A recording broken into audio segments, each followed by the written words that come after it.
এই যে বিএনপির বিরুদ্ধে চাঁদাবাজি, লুটপাট এবং বিভিন্ন রকম মব সৃষ্টির অভিযোগ উঠছে, আমার কাছে মনে হয় সবকিছু এক সূত্রে গাঁথা।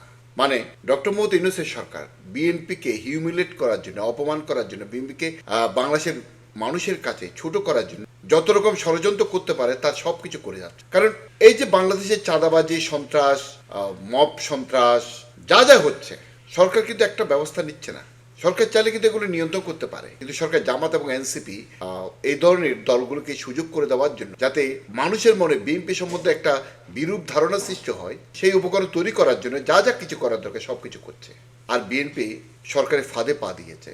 গত মাসের 13ই জুন ডক্টর মোহাম্মদ ইউনূসের সাথে তারেক রহমানের সাক্ষাতের মধ্য দিয়ে ইঞ্জিনিয়ার ইশরাক হোসেনকে বিএনপি বলি দিয়েছে তাদের আপোষকামী সুবিধাবাদী রাজনীতির জন্য। আমি জানি না বিএনপি এখনো রাজনৈতিকভাবে মেচুর হচ্ছে না কেন।